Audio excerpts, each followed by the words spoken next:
नमो बुद्धाय। आज तथागत बुद्ध की एक और नई स्टोरी के साथ। तो ये मोटिवेशनल स्टोरी आपको बहुत कुछ सिखाएगी।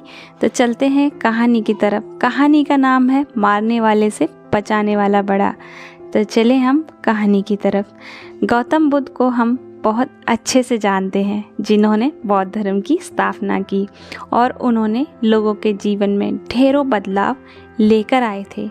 यह कहानी भी उनके बचपन की है, जब वे छोटे थे और उन्हें गौतम बुद्ध के नाम से नहीं बल्कि सिद्धार्थ के नाम से जाना जाता था। उनके एक चचेरे भाई थे जिनका नाम देवदत्त था। चलिए जानते हैं इस कहानी के बारे में। तो राजा सिद्धार्थ के महल के पास एक उद्यान था, जहाँ पर राजा सिद्धार्थ बैठकर प्रकृति का आनंद लिया करते थे।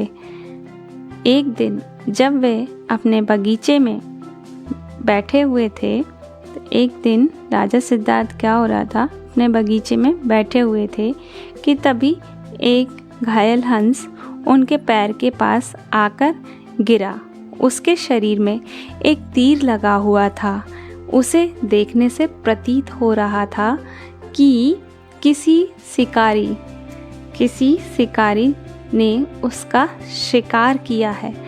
हंस को तकलीफ में देखकर उसे यूं ही फड़फड़ाता देखकर राजा सिद्धार्थ का दिल पिघल गया और उन्होंने उस हंस की सहायता करनी चाहिए। उन्होंने सबसे पहले उस हंस के शरीर से वह तीर निकाला और घायल जगह पर मलहम लगाकर उसकी पट्टी की। यह सब कर लेने के बाद देवदत्त कुछ खोजता हुआ सिद्धार्थ के पास आया। देवदत्त जैसे ही सिद्धार्थ के पास पहुंचा, उसने कहा, अच्छा तो यह तुम्हारे पास है, लाओ इसे मुझे दे दो।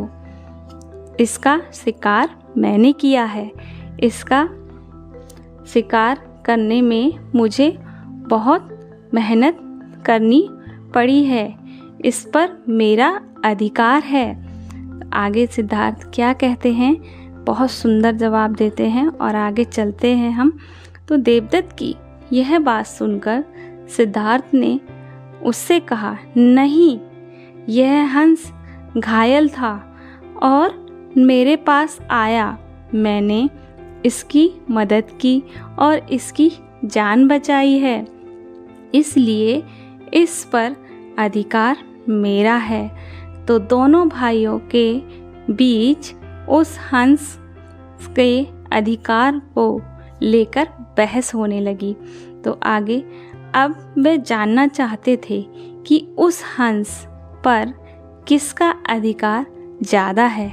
ऐसे में उन दोनों ने निर्णय लिया कि वे दोनों राजा के पास जाएंगे।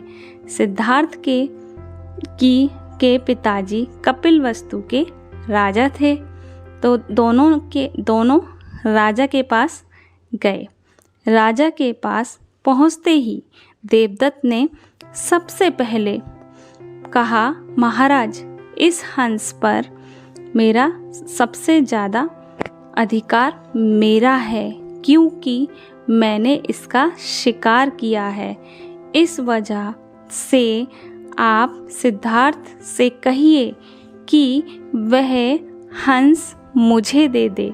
जैसे ही देवदत्त की बात पूरी हुई, तब राजा ने दोनों को शांत किया और फिर उनसे पूछा कि पूरी बात क्या है। तो यहाँ दोस्तों आपने एक बात नोटिस की होगी, देवदत्त ने पूरी बात तो नहीं बताई, बस ये कहा कि यह हंस मेरा है और इस पे अधिकार मेरा है, इसका शिकार जो है वो मैंने किया है। लेकिन राजा तो न्याय करते हैं, उन्हें पूरी बात जाननी थी। तो उन्होंने कहा, मुझे पहले पूरी बात बताएं। तो ऐसे में फिर सिद्धार्थ ने राजा को पूरी बात बताई और उनसे बोला, पिताजी, यह बात यह है कि इस हंस का शिकार देवदत्त ने किया था, लेकिन यह हंस घायल होकर मेरे कदमों के पास आकर गिरा। इसे घायल देखकर मैंने इसका इलाज किया और इसे ठीक किया। अब आप ही बताइए कि इस हंस पर सबसे ज़्यादा अधिकार किसका है? मेरा है। इस हंस पर सबसे ज़्यादा अधिकार मेरा है। राजा ने इस मामले पर अच्छे से विचार किया। विचार कर लेने के बाद उन्होंने सभा में एक बड़ी बात कही, और वह बात यह थी कि मारने वाले से ज़्यादा बचाने वाले का अधिकार सबसे ज़्यादा होता है।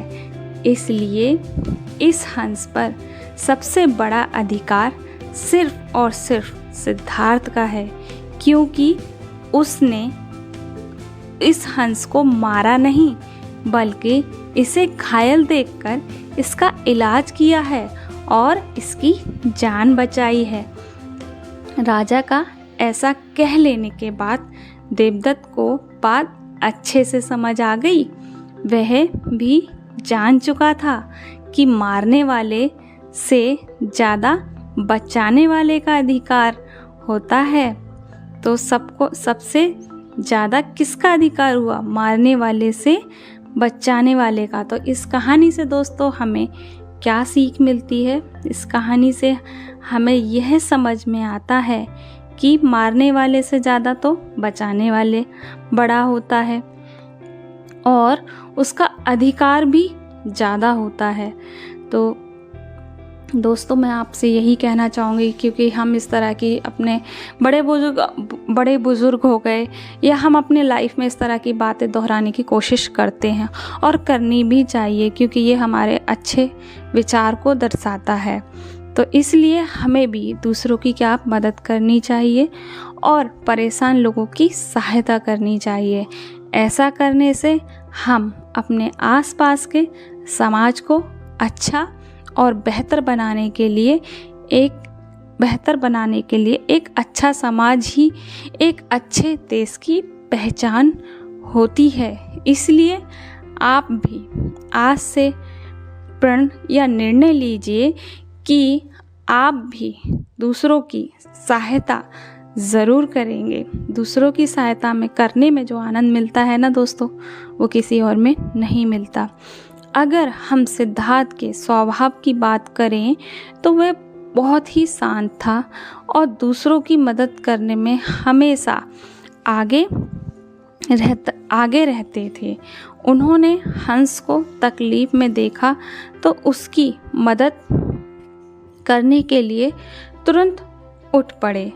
इसे यह बात पता चलती है कि सिद्धार्थ को दूसरों को तकलीफ़ में देखकर खुद को भी तकलीफ़ होती है। तो होता है ना कई बार दोस्तों, किसी को हम तकलीफ़ में देखते हैं तो हमें भी दुख होता है। तो वही सिद्धार्थ का नेचर बचपन से था, तो होती है। अगर हम देवदत्त की बात करें तो वह एक लड़ाकू बालक था जिसे सब्र की कमी थी। देवदत्त बस इतना ही जानता था, मारने वाले का अधिकार ज़्यादा होता है। वह जीवों को मारने में संकोच नहीं करता था, जो कि गलत है। वह सिद्धार्थ के विपरीत था। तो दोस्तों थैंक्स फॉर वॉचिंग। आपको ये कहानी बहुत अच्छी लगी होगी और मैं आशा करती हूँ कि इस कहानी से आपको काफ़ी सीख भी मिली होगी, और इस कहानी को आप फ्रेंड्स और फैमिली के साथ लाइक, शेयर एंड सब्सक्राइब भी करेंगे और अपने कमेंट बॉक्स में लिखेंगे, मेरे साथ साझा करेंगे। और मेरी इस तरह की गौतम बुद्ध की तरह रिलेटेड और भी कहानियाँ मेरे इसी चैनल पर हैं। सबका जीवन ज्ञान मेरे चैनल का नाम है।